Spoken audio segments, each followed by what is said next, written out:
Miss Liz, tea time, yeah, making a difference, one cup at a time, tea time, yeah, Miss Liz, tea time, yeah, making a difference, one cup at a time, tea time, yeah. So be sure to grab your tea, grab a seat, and tune in to Miss Liz, tea time.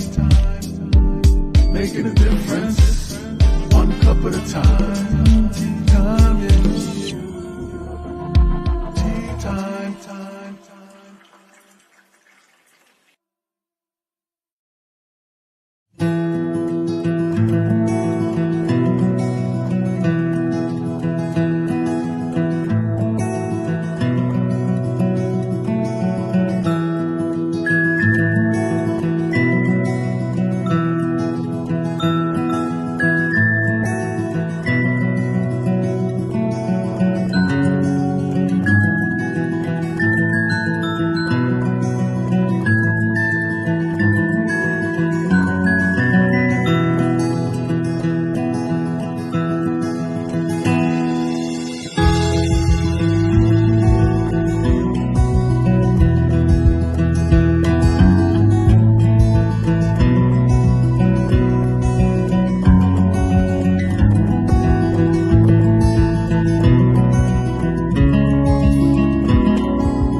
Well, welcome everybody. It is evening tea time. And yes, we are 1 hour later, but guess what? I have an incredible guest.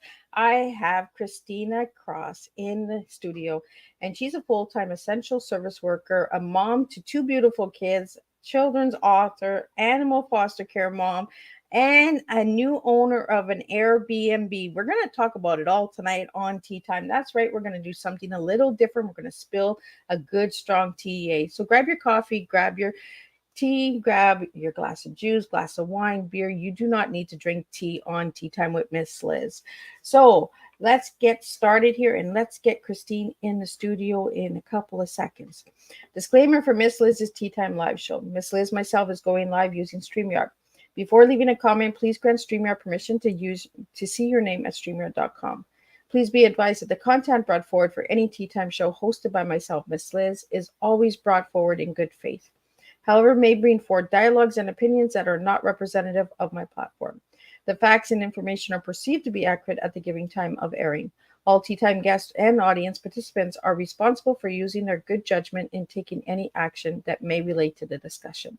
The content brought forward may include discussions for some where they may be emotionally at risk. It is significant to note that the show is engaging in discussion forums only to offer and inspire awareness and connection and is not providing therapeutical advice. If you have any questions about the disclaimer or the panelist discussion, you may freely contact me, Miss Liz, through my email at bookingmissliz@gmail.com. Moving forward, should you choose to voluntarily participate in the show tonight in any aspect, I myself, Miss Liz, welcomes you. And should you decide that the show is not made for you at this time, I respect those wishes and will see you at a later show at a later date and time. And again, all Tea Time shows are done on Thursday this year in 2023. And if it's on a different day than Thursday, it's a rescheduled show or it's a special guest or surprise guest, because that's just how we roll here. We just slide in some teas once in a while. And some guests just want to come back and they're like, right now, I need tea. So we're serving tea. So a little bit on Christine. Christine is a full-time essential service worker and mom of two primary school-age children. Her kids enjoy choosing books from the school library and always generally impressed with the messages of acceptance and kindness in the stories they select for us to read together.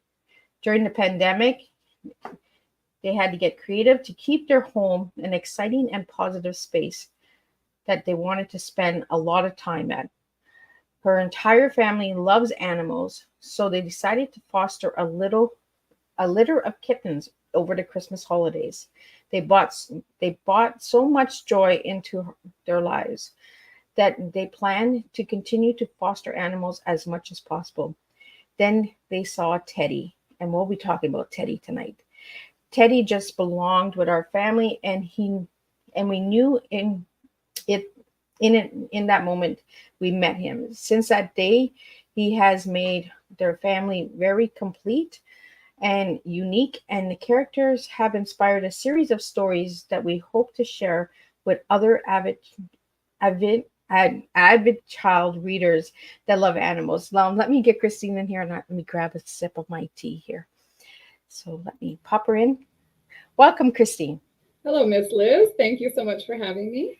It is an honor to have you here. And we were talking in the background, having some good old giggles and good stuff. So we're going to keep on doing that for the next hour. So anyone that is tuning in or watching the replay, please push hashtag replay. Check out the YouTube channel, give that a quick subscribe. And we're going to let Christine share a little bit. So Christine, I'm going to start off like I start off every tea time. Who were you as a little girl and who are you now? Oh, as a little girl, I was awkward and clumsy and um, I don't know, just always struggling to fit in, I think. And now as a woman, I feel more confident and accomplished and um, yeah, I care less about what people think because I think that comes with age. yeah, I think so. We were talking about that in the background, our ages, right? Uh, Yes. you just get to a certain part in life and you're just like, who cares, right? Let's just do it. Yes. So, Christine, I want to get into you shared some good news in the background, and I want to get into that before we get into Teddy. So, you just opened an Airbnb. Yes, I did. It's been 2 years in the making. I bought a piece of land out in the woods and we had to bring in power and water and all of these infrastructure. And I designed the house on graph paper. Everything is 100% my vision. And I've worked so hard to get to this point. And I just finished it on Monday and I have guests arriving this Friday and I'm excited and nervous and scared and all of the emotions. But ultimately, my goal was to have something local that people could escape to, that didn't take hours to drive to, and then also um, something affordable where families could just escape from the city and relax in the peacefulness and enjoy the luxury of the Airbnb, which is called Serenity now. And I love the name. And I've been checking out the pictures. You did an amazing job. Like it is gorgeous. So if anybody's in that area, check her out. Like it's just beautiful. But we were saying in the background that it's a lot of fear that comes with it as well, right? Yes, yes. Fortunately, the city that I built this home in is called Hope, which really I love this because I am hopeful that my risk is going to pay off, and I'm hopeful that people will respect the home. And I always have the hope that you know people can enjoy this space and just have a getaway with their family and make memories. So. I think it's really cool. And for anybody that's listening that doesn't know what an Airbnb is, could you share a little bit about what that is? Oh, sure. An Airbnb is where people can rent your home for 1 to as many nights really as they want. Up to 14 nights usually is typical. And they get to enjoy everything that you have to offer. So my Airbnb, I want to encourage people to cook and bake and eat around the harvest table and relax and play board games and just kind of unplug, even though I have fabulous Wi-Fi and it's really fast. So if someone does need to work, they can go there. There's a hot tub and a sauna, and it's near the mountains, so people can go skiing and hiking and fishing and ice skating and all those fun activities. And yeah, I've also created a bunk room for children, and in the bunk room, it features a bunch of paintings of local wildlife that my mom made, and I hung them up in the room, and it's super fun for kids. And there's also a wall with all the original Teddy cover artwork framed on the wall with the books there, so families can read about Teddy and learn about Teddy's story. So we're talking about Teddy, and Teddy is in the back of you. And so was there different covers when they first came out, Christine? No, this was the vision, and it was communicated very well. And the artist, Sierra Van Ness, captured exactly what I was describing. So she nailed it the first try. And so those are the original paintings in the home. And I just think it's kind of a cool connection. So you have 4 books. Is there a 5th coming? The 4th is being released in December. And I think that's kind of the final book in this series that is a true story. So the books kind of writ themselves because these are just experiences that we had with the cat and questions that people would ask us and things we discovered along the fostering journey. I do have other stories in me, but I think I just need to pause for a little while because I've been so busy with the books and the Airbnb and the contracting and building and my full-time job and my children, of course, and my pets. Right, you have 2 little kids still. Yes. So, Christine, what book came out first? Teddy Loses His Ears is the original story so that people can relate to Teddy as a lovable character and understand what happened to him. Because when I first got Teddy, when I was looking at Teddy on the fostering website, he just looked like a very angry cat. And it's because he lost his ears and he's been through some trauma. But we decided to take a chance on Teddy because we figured he definitely could use a second chance after what he had been through. He had lost his ears to frostbite because he was stuck outside in Saskatchewan in negative 50-degree weather. And he was found by a cowboy named Evan, and I've actually connected with Evan and his wife on Facebook, and I got the letter he wrote to the rescue organization with Teddy's story, and I was able, when I decided that Teddy's story needed to be shared for awareness, I was able to track back all these people, and I've made so many friends through this process who has filled in some of the gaps, and yeah, it's honestly been a blessing, and it was destiny. I honestly believe that Teddy found his way to me, and his story was meant to be shared. So, how old is Teddy? So in the newest book, Teddy Visits the Vet, we learn a lot about Teddy because Teddy had never been to a vet before. And when you're fostering animals, oftentimes they don't have a lot of information on the animals. I mean, they may just be rescued from a dump or, they don't know a lot about the history. So we discovered, so on the paperwork, it said Teddy is a male cat and approximately 3 years old and frostbite injuries. That's all I knew. So when I took Teddy to the vet, they actually were able to measure Teddy's teeth and determined by the length of his teeth that he is an adult cat and between the ages of approximately 7 and 9 years old. Oh, wow. Yeah, so there's a lot of pet care teaching things in these stories mixed in with like layers of messages that children seem to get. So each story is about a cat, but the cat is relatable and he acts like a human and he has human interactions. And I feel like kids can learn a lot about Teddy, and the feedback I've gotten on these stories, because they are such multi-layered plots, has been really positive. Yeah, my son found the word, and that's why the word is in the video. Let me find it here. Anthropomorphism is actually animals that act like human beings. So that's why I put that in the video, is because my son said, Mom, Teddy's like, that's what he's doing. He's gone to the vet. He eats spaghetti. So I was like, oh, okay. I've never heard of the word. So I learned a little bit when I did the research on that. So, and that's why we educating. Right? So thank you. I learned so much. Like when I have guests, sometimes I'm just like, oh, okay, I'm learning something here too. That's what it's all about, sharing stories and learning from each other. And that's why I'm sharing Teddy's story as well. Teddy's very much a cat who kind of acts like a dog, but Teddy, with him losing his ears, I tried to relate it to maybe someone who has experienced something, a visible disability, and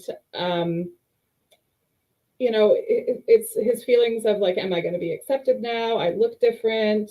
He looks in the mirror and he feels sad, and he has all these emotions that go along with it. And so all of the stories are actually quite emotional. I've been told that their kids have cried, but then at the end they were happy because it was a happy ending and Teddy has his loving family. So But I think it opens a lot of doors, right, Christine? Because it shows that even the animals can be looking different and they still want to be accepted as well, right? When you're fostering animals, a lot of them come with a lot of scars and bruises and, you know, lost limbs and stuff like that. Uh, so, how did you find Teddy? Like, did you find him online? Did somebody send you a message? Like, how did you find Teddy? yes, so I was fostering mostly kittens with the Heart and Soul Dog and Cat Rescue Organization in Abbotsford. And the kittens were a lot of fun. It sure made Christmas very, very joyful in our home over COVID. And because the kids, like we had lost a dog a few months prior to that, and the children were devastated, and we weren't ready to commit to another pet yet. But I just thought if we foster the animals, the children are aware we're not keeping them. We get to name them, we get to play with them, we get to learn about them, and we get to post little biographies about the cats for the fostering website so people can choose to adopt those animals later. And we're going to give them back. And the kids knew that. So getting knowing that the kittens were going to be adopted out to other families made it a lot easier for them. So once those kittens left, I was going to take a little break and deep kittenify the funky smell in my house. But I was scrolling through the Heart and Soul website because they always need fosters to relieve the burden, because there's so many animals that need rescue, and there's just not enough space. Shelters are often overcrowded and full, and what they're trying to prevent the animals from being euthanized. And most of these animals have gone to several different shelters already and have not found their families. So fostering is a really, really important way to help. And it's also, if you are thinking about getting a pet, it's a really great way to try out the pet and determine whether it's a good fit for your family. And these rescue organizations will provide you with absolutely everything that you need in the way of like food, litter boxes, leashes, kibble, and all that sort of stuff. So it really doesn't cost you anything except time and love. So where was I going with this? I just started rambling and then I No, no, that's okay. I like ramble conversations, you know, because I don't like these. Yep, yep, okay. Because then I got to dig deeper. I got to work harder, right? So I like when my guests just open up. I just sit back. I enjoy my tea, and that. Oh, So I remember you asked me, how did I find Teddy? So Teddy was among a bunch of animals that they were like, please, these animals haven't had anyone a volunteer to foster them yet. A ton of them did, but there was still the odd animal who no one had committed to yet. And if the animal doesn't get a committed foster, they don't get on the transport truck to BC. So I don't want to think about what happens to those animals if someone doesn't help out. So I said to the kids, I said, oh, what do you think of this cat? He looks kind of angry, and he might pee all over the house. I mean, he's been through some stuff, right? And the kids are like, oh, please, we got to give him a chance. So that's when I volunteered to foster Teddy. And boy, I prejudged this cat negatively. And this is a part of the lesson, is that this cat is wonderful. And it is the second I was given the cage with the cat from the rescue organization, I opened it up and Teddy jumped out and gave me a literal hug and snuggled with me, and we like imprinted immediately on each other. it was meant to be. It was 100% meant to be. Well, Mhm. and that's it. And you just said it, Christine, right? We prejudge even animals before we say, yeah, oh, you know, the energy in that. And then as soon as they come, it's like instant melts your heart. Oh my goodness, I'm so sorry for judging you, you know, come here, you know. I encourage people, because there are so many animals that are in shelters. If you're looking for a pet, you know, check it out. I've never heard of the Heart and Soul. So how did you find out about them?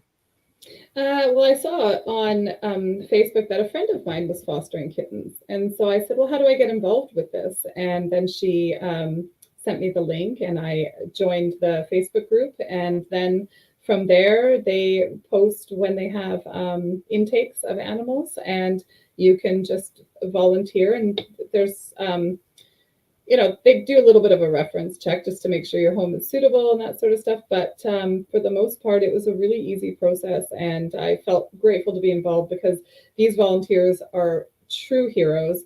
They drive, across 3 to 4 provinces to rescue animals and give them a second chance. And they work tirelessly. And I don't even know how these people have a full-time job and then do this, because this really is a full-time job for them and it's all volunteer. They just do it out of the kindness of their hearts and it's quite admirable. And Teddy Gets Adopted is kind of an homage to these heroes, and it kind of tracks Teddy's journey from Saskatchewan to BC and the people he met along the way. And I tried to honor those people as well because they really made this happen. So you have Teddy Loses His Ears. Then you have Teddy Gets Adopted. Oh, no, then it's Teddy Loves Spaghetti. Because the spaghetti comes before the adopted. Yeah, before we adopted Teddy, we were just fostering him and discovered that he loves pasta. And I've had cats my whole life, and I have never seen one eat pasta before. It's just so weird. So does he like spaghetti? Oh, he doesn't just love spaghetti. He attacks spaghetti, macaroni and cheese, these different things. But of course, I wanted to research. Just because your cat likes spaghetti doesn't mean he should eat spaghetti. It may not be good for him. So I wanted to research some of the ingredients that could be harmful to our cats. And then it just kind of spiraled into a story about how to look for signs in diabetes on your cats.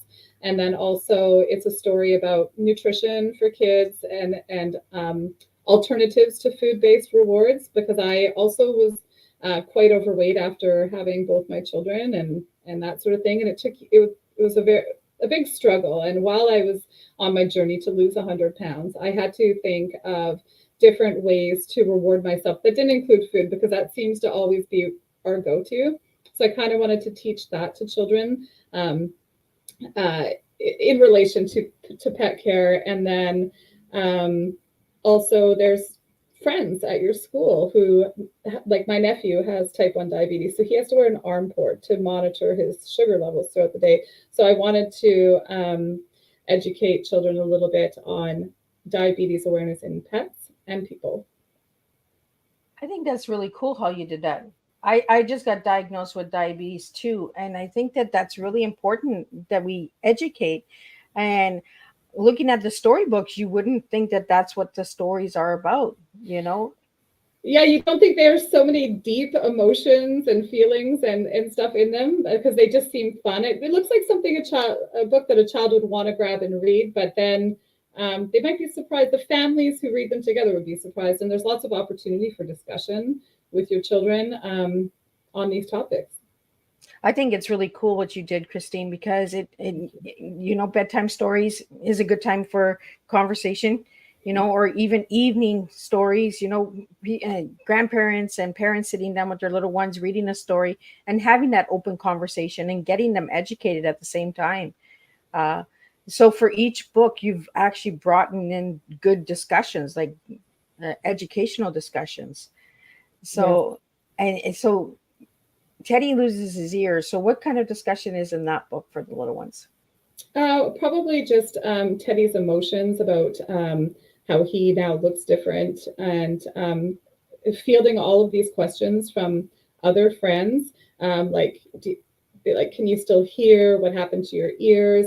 And Teddy felt a little bit like they were making fun of him, but actually they were just asking him questions to learn his story, because everybody has a story, and the only way we can grow and learn from one another is to ask those questions and understand from somebody else's perspective and experiences. And so I hope to teach kindness to children with this story, and that it's okay to ask those questions as long as it comes from a place of love. It's better than whispering theories behind somebody's back about what may have happened. And then, yeah, so Teddy learns to love himself despite his injury, and goes on to have a happy life regardless. So we have a couple questions here for you, Christine. The first one is, can Teddy hear? Yes, Teddy can hear very, very well. So he is like a dog. I could call him, and if he's 20 miles away, he'll still come running. So yeah, he has very, very good hearing. I just have to keep his ears cleaner because he doesn't have the little flaps to maybe keep the dirt out. So I don't trim his like ear whiskers or anything, and just a little bit of oil and Q-tips just to keep it clean.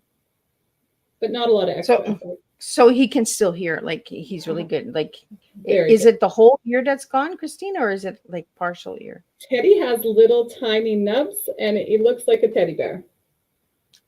Oh. Which is partially how he got his name. So did you give him the name Teddy? No, Teddy came with that name. And how the books actually came about is because when the cat went after the pasta, I was like, oh my God, Teddy loves spaghetti. And then I was like, that's a really great name of a book. And so then I decided, instead of releasing that book, I need to backtrack and tell Teddy's story first. So we went with Teddy Loses His Ears. So the second question we have for you, is there kitty pasta out there? Is there a kitty pasta? Oh, you know what? I think someone should invent one, like a tuna casserole or something. But I don't think there's specifically a pasta that's good for anybody, really. Like, yeah, we're not even supposed to have the pasta, guys. We're supposed to get away from the pasta. Yeah. It just bloats us and makes us all swollen. And yeah.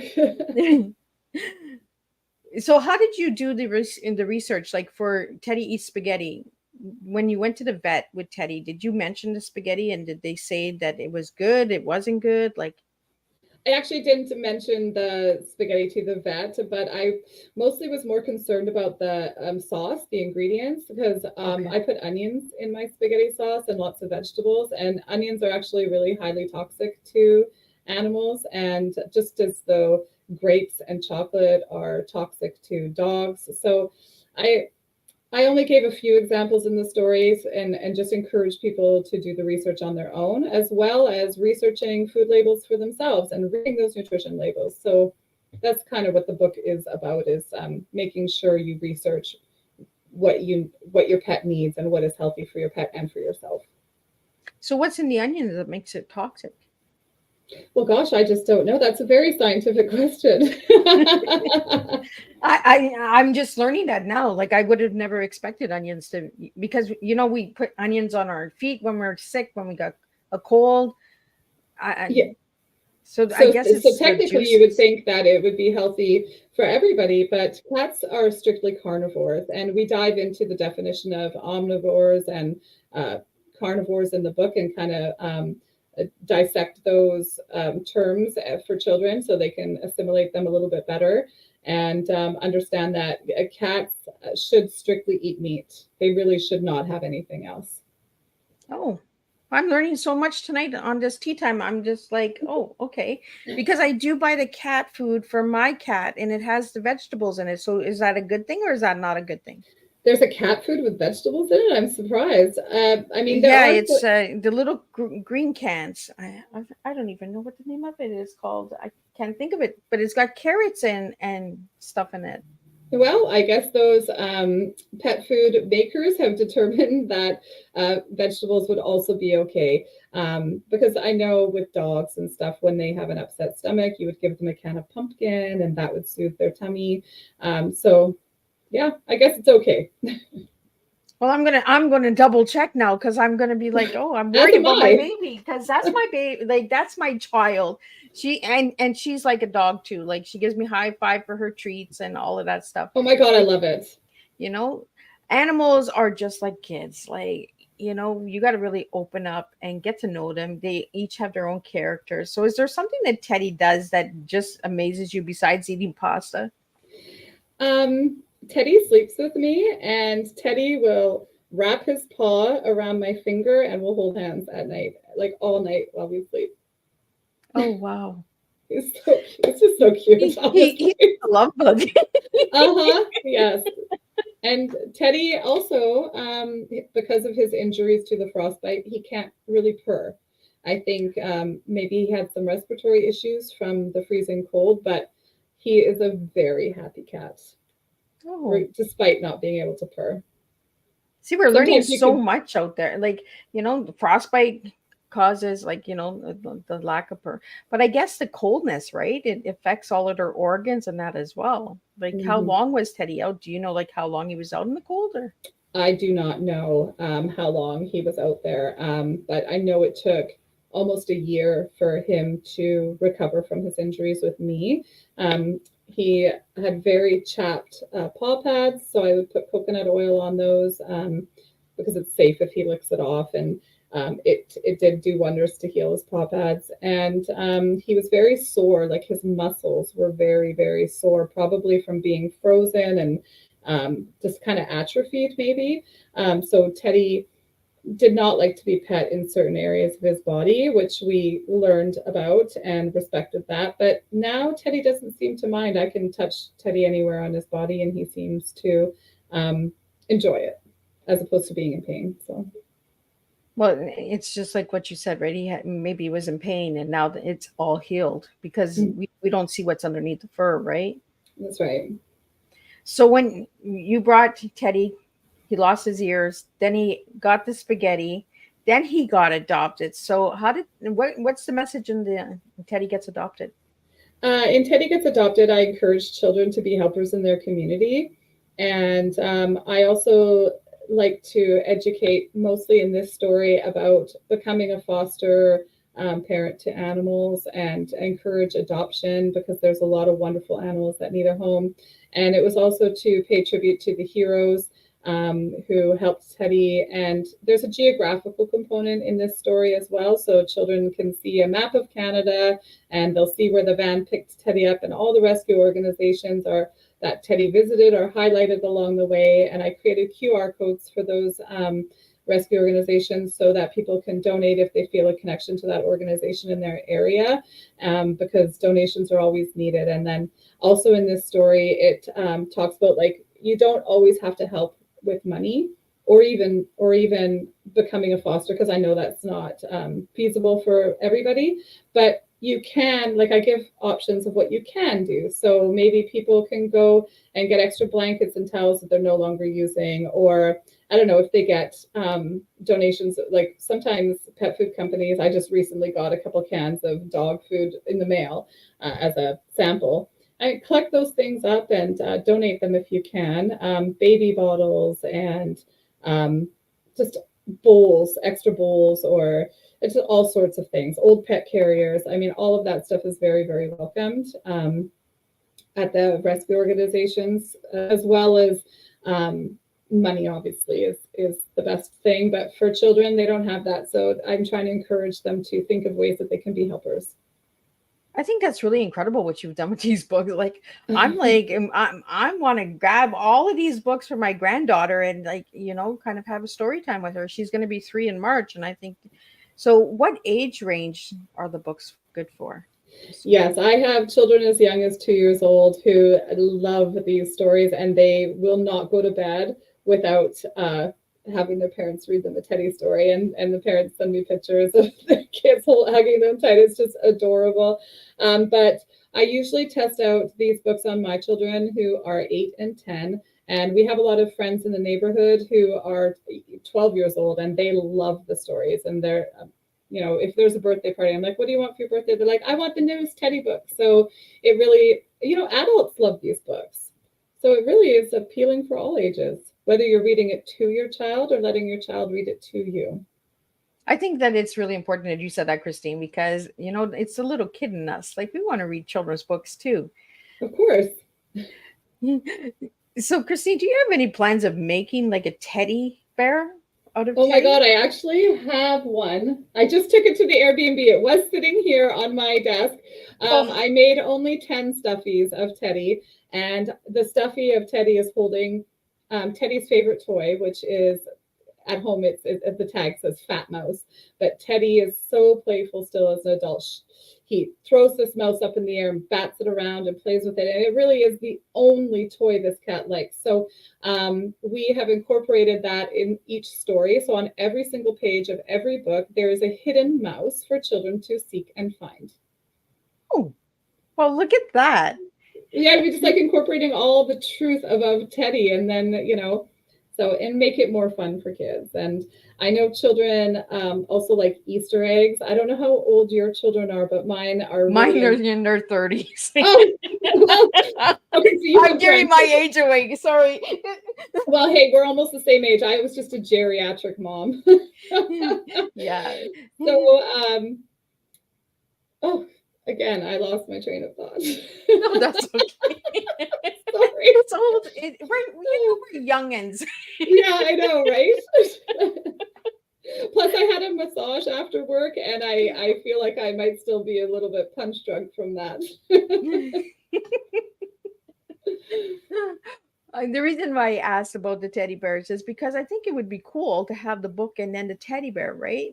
As like a Christmas gift for the little ones out there. Well. So hopefully once I have all 4 books and it's a complete set, maybe that would be an option for people to buy the whole set and eventually. But also the illustrator, Sierra Van Ness, created me some jewelry, and she hand painted Teddy on this necklace, and it's gorgeous. I wish I had it right here so I could show you. And so I thought, well, maybe even like a necklace or something like that would be fun for kids with their character on it. And I was telling you backstage before the show that I had a parent, actually a grandparent, reach out to me yesterday through Facebook Messenger on the Adventures of Teddy on Facebook. And she told me that her granddaughter's class at school, their assignment is to pick their favorite character from a storybook and carve it and bring their pumpkin in to school and then talk about it. And she was very excited to tell me that her granddaughter chose Teddy to be her pumpkin carving character. And so I cannot wait to see photos of that. I think that'll be really cool. Like, that is really creative, right? These kids are so creative that they can open their eyes and just see the uniqueness in Teddy, that they want to share it with other people, especially on a pumpkin. I think that's going to be cool. I can't wait to see the pictures myself. Right? And you know what? Actually, when I was a kid, I think almost every year, a pumpkin and pin the triangle ears on. So I just saved her a step. She right? doesn't have to put ears on Teddy. You do A, B, and forget C. That's right. When you've carved pumpkins, Christine, are you like just a triangle kind of type, or do you go like really creative? Do you start carving in there, sculpting? Yeah, so we have a tradition of carving as many pumpkins as we can because we have the scariest house on the street. So depending on how many pumpkins my kids bring home from school, yeah, we start out with some of the stencils and we do some pretty great artwork. And then sometimes if I still have 3 or 4 pumpkins left over, I'm like, it's just triangle eyes, scary face, because yeah, that's not my favorite part. Usually my job is separating all the seeds and then roasting the pumpkin seeds while the family eats pizza or Scarios and carves pumpkins while we listen to Halloween music. And how is Teddy during Halloween? Is he good? Oh yeah, Teddy is a very social cat, and even if I have a house full of people, Teddy's right there in the middle, just checking everyone out. And but normally it's really important to keep your pets inside at Halloween because there's a lot of fireworks and things, and it can be scary for a lot of animals. Teddy just happens to be really brave. So, Christine, you know a lot about animals because you've been fostering them. So where do you get your research for the animals? There's a community on the Facebook page. So, I mean, if you have any questions, everybody in that fostering community and the rescue organization is going to give you information and help and assistance in any way that you can. So any questions that you have, you can just post it. And of course, Google is a great reference for people too. And also the rescue organizations cover the costs of the veterinarian care. There's a lot of pro bono veterinarians who will help out to give their vaccinations and stuff like that. So you can always take the animal to the vet, and the care is also covered. So you were mentioning at the beginning of the show about his teeth and were able to get his age. Is that how they give the ages out? Is through the teeth? I thought it was through the paws.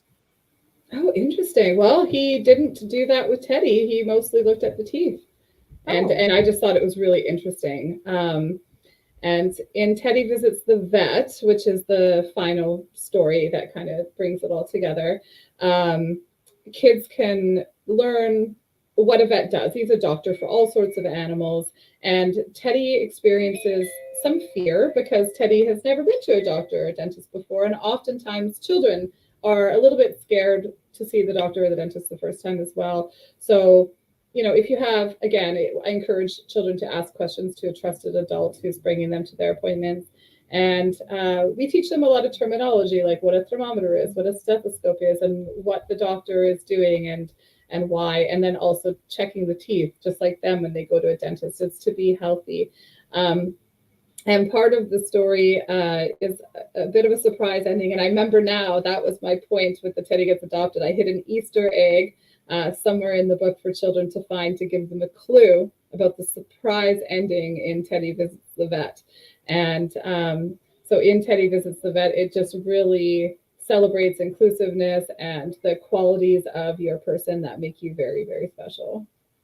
I think it's really cool what you've done with these books. Like I'm all excited about these books, and I'm just like, I'm learning so much tonight.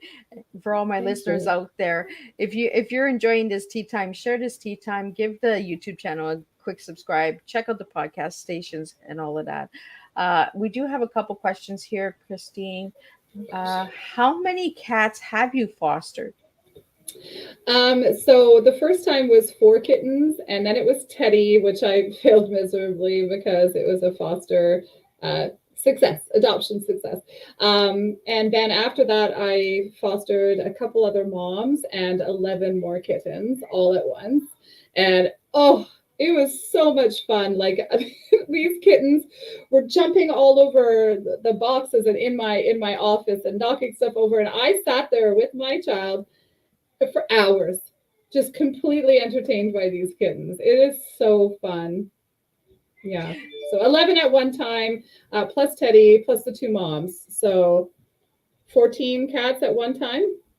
Wow, that's a lot. It's a lot. It was a lot, but thankfully, like 8 of them left my care within 4 days. And then the other 2 and the mom, they weren't getting adopted, but we got the Cat Fae, which is a local business where they bring cats in that haven't found their homes yet, and they wander around this coffee shop. And you pay to go in and pet the cats and hopefully adopt a cat once you kind of connect with one. But you can also just go in there and enjoy some cat snuggles. There's like tens of cats in there that you can just like hang out with and play with and enjoy your coffee and have a little snack. It's a great place. And so I followed up with them, and I do know that mom was adopted shortly after. So that makes me happy. Wow. There's so many incredible things out there that I do not know about that I need to find out about. So it's like a kitty shop? Yeah, but it's called the Cat Fae. Well, look at that. I think that's pretty cool. Whoever came up with that, you guys are awesome, man. Yeah, it wasn't my idea, but I love it. And I've actually taken my kids there several times because it's just you get a 2-hour time slot, and it's just a wonderful way to spend a couple of hours. Oh. And it's a good place to go on a date. Oh, yes, I think so. I mean, and that's when you would determine, because pets are a good sense of character. So especially if it's like a first or third date or something like that, it's like, if he's like kind of iffy about the animals or the animals are iffy about him, yeah, it's a good way to weed them out. Red flag. Bye. I think we're on to something here, Christy. I don't like cats. Oh, well, that's the end of this date. Pretty much. So have you adopted anything besides cats? Well, recently we got a snake. That's the reaction I usually get. I'm not a snake person. Can you tell? You gave me a panic attack. Like I'm just like, ooh, a snake. Well, and this is what I love is because again, people are judging snakes based on a fear. And snakes are actually a really, really great pet. They're so low maintenance. They're pretty chill. I don't know. It's worked out pretty well for us. And I don't know. Teddy does not like Peanut the python, and Peanut the That's a big python snake, probably isn't that? a python will be like 6 feet long, and they live about they live I'm about like ready to 35 run. years. So it is a big commitment. I already told my oldest child that when you move out, this is your pet. It's going with you because I don't want to be 75 years old with a snake. Come on. I mean, I'm already that weird lady who vacuums her fake grass. I mean, I don't need people saying I'm the scary snake lady, you know, with the rollers in my hair and my house coat, chasing kids off my front lawn. But yeah. So how did you come about a snake? Oh boy. You know, it was a rainy January day. And of course, I'm building this Airbnb, so I have no money, but I'm constantly searching up fun, free things I can do with my kids. Well, in our town, they were having a reptile exhibit. And I thought, well, wouldn't that be really cool to check out scorpions and spiders and snakes and all sorts of carnivorous plants and stuff? So I actually wanted to get a Venus flytrap for my son because he wanted one for his birthday. So that's the place to go. And yeah, came home with a snake. So how old is the snake, Christine? The snake was a baby. She was 6 months old when we got her in, I think it was January, February, something like that. So she's almost a year old now, and she's about 3 feet long. And yeah. Another good way to test if somebody. Right? Oh man, the funny thing is I've had so many people say to me, I'm not visiting you anymore. I'm not coming in your house. And I'm like, well, come. Like, they're like, aren't you afraid the snake's gonna eat your cat? And I'm like, well, I don't throw them into the ring and have like a death match. I mean, the snake is locked up in a cage very, very safely, and Teddy has no idea it's there. So Has Teddy ever gone to the cage? well, not the cage, but one time Teddy was outside and I had Peanut around my neck, and then Teddy jumped on me and saw it. And Teddy was so scared, like petrified. He was like me. I'm like, oh my God, okay, put the snake away. For a month after that, Teddy would not jump on my husband's lap because he was wearing a belt. And she was freaking out. She's like pawing at it and like attacking it. Like, what is that? So it was very funny. Wow. So I'm like, okay, Teddy comes first. Peanut can stay in the cage unless Teddy's outside. So do you ever take Peanut out? Oh yeah, absolutely. I took Peanut out to the kids' school and visited both of their classrooms, and the kids were so interested in the snake, and they had a lot of interesting questions. And it's also a good thing because not a couple of the kids were a little bit nervous at first, but then they got to touch the snake and learn about the snake. And at the end of the day, they all thought it was really cool, and they all had the courage to hold it at least at one point or another. So I think it was a bonus for the kids. And I think the reason I am not afraid of snakes is because when I was in kindergarten, we had a boa constrictor as our class pet. And every day we would sit in a circle and the teacher would take the snake out, and the snake would like slither towards whoever it wanted to. And then that person was like the helper of the day. Well, I think it opens a door, right? I brought my kids to the reptile zoo, and and I'm just like, ugh. Mama's scared, but I'm going because I know yous want to see it. So I try not to get scared, but so it's just the movement, I think, that catches me off guard, that I don't know what angle it's going because of the way that it moves, right? It's the articulated movements, and but it is so interesting watching the snake eat and like opening its jaw wide open and then articulating its whole body to like swallow it down and then molting its skin. And it's just the feel of the snake. A lot of people expect it to be slimy. It's not. It's completely dry and very, very smooth and soft. And yeah, I don't know. There's lots to not be afraid of. So is there any plans of writing Peanut's story? There are no plans, but it's all those things are always swirling around in my head, these ideas.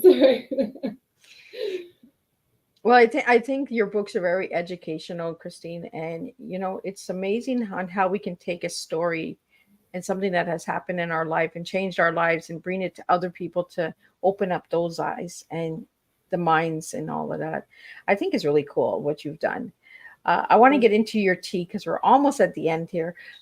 So if I give you the letters TEA, what three words would you give me, Christine? Teaching. Um, so like more like pet care and just self-care. Listening and kindness, because And that's you want to tell me why you gave me those three words? um yes, because I think children are sponges and they can always learn, and the more we learn and we grow as people. So that's obviously very important to me. Kindness, because I feel like there's never enough of that. I wear a uniform at work, and today I was driving my my vehicle, and a woman who's probably my age was innocently walking down the street, and as soon as she saw the marked car, she sticks her tongue out at me, fingers me, and then I could still see her flailing her arms in the background, like after my cruiser's like blocks away, and she's still fingering and gesturing, and I'm just like, what happened to you? Like, why are you so venomous of me? I'm just in a uniform, and fortunately for me, at the end of the day, I could take off my uniform and the things that like the bias that make people dislike me because of that uniform, but people don't always have the opportunity to unzip their skin if somebody is judging them based on their race or their skin color or their gender or their disability, right? People can't Yeah. people have the visible disabilities and things, and they don't always get that luxury. That so kindness is really important. And listening, just because, yeah, everybody has a story, and when we listen and ask questions, we can learn from their experiences and their perspectives. And I feel like it's more inclusive. The more we know, the more we grow. So I asked you a couple of questions as well before the interview started that nobody sees these questions, so nobody knows that they're coming. So I asked you, I asked you to describe yourself in one word, and you gave me the word sunshine. Because everyone calls me sunshine because I'm always smiling. Not that I think it's necessarily a good thing to smile when things aren't okay, but that's just who I am. And people like my energy, and they I don't know, I hear this a lot from people, and I love that people are um, share their thoughts about you, because we often have negative self-talk. So when we hear what other people think of you from their perspective, it's really heartwarming, and it just helps you get through your day. It's yeah. So I get nicknamed that a lot by my coworkers. So I do enjoy that. I like it because I've never had sunshine before. Oh, I have good. sunshine now. Oh, yes, you do. I think it's incredible how words really make a difference and impact our lives as well. Because asking that question I get from some of my guests, that's a hard one, Miss Liz, to answer. One word to describe myself. Well, a lot of people go to the, words of strong, beautiful, inspiring, but I want you to really look within, right? I want you to look really strong. So when you gave me sunshine, and we had some, because you're on vacation or something, there was something, and I couldn't.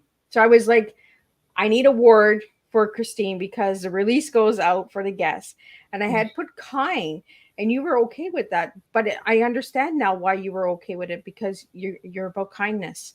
Yes. So it resonated with you as well. So and then I seen sunshine, and I was like, no, I have to bring it up when we're alive because I want to know about the sunshine.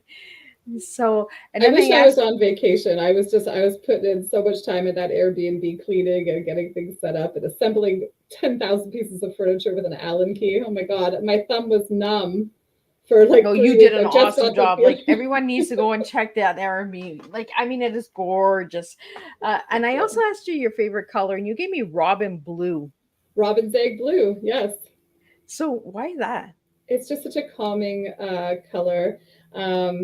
And I also really love a Bel Air. And the Bel Air that I want is like a 1957 Bel Air convertible robin's egg blue. And it's just such a beautiful car. So one day that will be my dream car. I hope to get it one day, or just even rent one and drive it. So in the Airbnb, I am trying to manifest this, and so all of the doors and all of the appliances are like a robin's egg blue color because I wanted it to be a fun space. So and Teddy's book has the robin blue on it. Yes. So it's a beautiful wintry scene. Actually, all of the illustrations in the book really are spectacular. Each one is hand painted, which is very unique for children's stories. Most of them are graphically designed. So Sierra Van Ness has done an amazing job. And just the artistry just comes to life on the page, and it really brings the stories together. So how long did it take to write each of the books, Christine? I just don't have a lot of time. So sometimes I'm just in bed, and like 10 minutes before I go to bed, I just jot a bunch of notes. And then eventually those notes turn into sentences. And then those sentences, as you've seen, can be very wordy and rambled on. So the job then is to condense it and simplify it to the least amount of words possible, still getting your message across. So I just would reread it until I had the wording perfect in my head. And so it really didn't take long because they are true stories. The stories kind of presented themselves to me. And then I just kind of tried to tie in a bunch of other messages to the story to make it more complete. So which one was the longest one to take? I think Teddy Visits the Vet is the longest one because I really wanted to make sure I had the proper pronouns and verbiage, and I really didn't want to make any mistakes with that. Yeah. So what message would you like to give to everybody tonight with Teddy? Oh boy. Just, you know what, reach out to somebody because words do matter, and just compliment a stranger or ask somebody maybe a little bit more in depth instead of saying, oh, how are you? You okay? You know what? That doesn't really give them a lot of opportunity to talk. They're just going to agree. So maybe spend the time to get to know somebody and show them that you care, because it could completely turn somebody's life around. So if anybody wanted to get these books, where could they get them? Currently, they are all on Amazon worldwide. So .com, .ca, .uk. Yes, Amazon.com. And if anybody wanted to reach out to you, Christine, how could they reach you? They could reach me out on my website, ChristineMilkovic-Krauss.com. And you could message me through there. CMK Author is my Gmail. You could email me, or you could follow Teddy at home on The Adventures of Teddy on Facebook, and you can always send me a message there. But if you follow us there, you'll get to see pictures of Teddy at home. And on the website, there are coloring pages that you can print off for your children and maybe learn a little bit more about Teddy. Oh, you brought up a good thing, because I have it down here, the coloring pages. So can people print them off and just color them? Do they send them back into you? Like, how does that work? Oh my goodness, that's a great idea, Liz. I never even thought about that. I think maybe in the future, when I have a bit more time, I should have a coloring contest and someone will win maybe a Teddy Stuffy or something like that. Oh, you just gave me a good idea. Thank you. You just never know, right? Where the conversation takes us. Absolutely. And when I seen the coloring pages, I was like, that is a really cool thing. Like, even a coloring book, you could put a coloring book together. Oh like, yes. Wow. Thank you. You know that would have to be Sierra's. I think Sierra, because they're her illustrations, so she might have to publish a Teddy book for herself. Yeah. Well, I think it might just open a door, right? And you just never know where Teddy's going, what adventure Teddy's going to take next. So I really want to thank you, Christine, for sitting and having tea with me tonight and just giving us a lot of information that I think it needs to be out there. We're not getting enough information. We need to really start researching and getting informed and getting committed to different community projects and stuff like that. So again, you said it was the Heart and Soul Rescue Farm? The Heart and Soul Dog and Cat Rescue. But there's also canine advocates in Manitoba. There's Keen Cat Care in Lloydminster, Saskatchewan. There was SAFE, and that stands for Saving Animals from Euthanasia, in Edmonton. So there was a lot of helpers along Teddy's journey, and certainly you can find a rescue local in your area that could certainly use your help. Well, thank you so much. So, for anybody out there that would like to know more, check your local communities for these rescue places for animals. And who knows, you might just find yourself your teddy, and have your adventures. So, again, Christine, thank you for sitting and having tea with me. Thank you to all the viewers and listeners. And thank you for everybody joining me this week on Tea Time with Miss Liz. And we'll do the same thing, same time, same place next week. And we do have a surprise guest that's coming on Monday. So stay tuned and put your guesses in and see if you know what guest is coming. So check out Miss Liz's Facebook page for all of that good stuff. And until then, I will see everybody next Thursday at 10 a.m., 3 p.m., and 7 p.m. with 3 new TEAs for all of you to enjoy.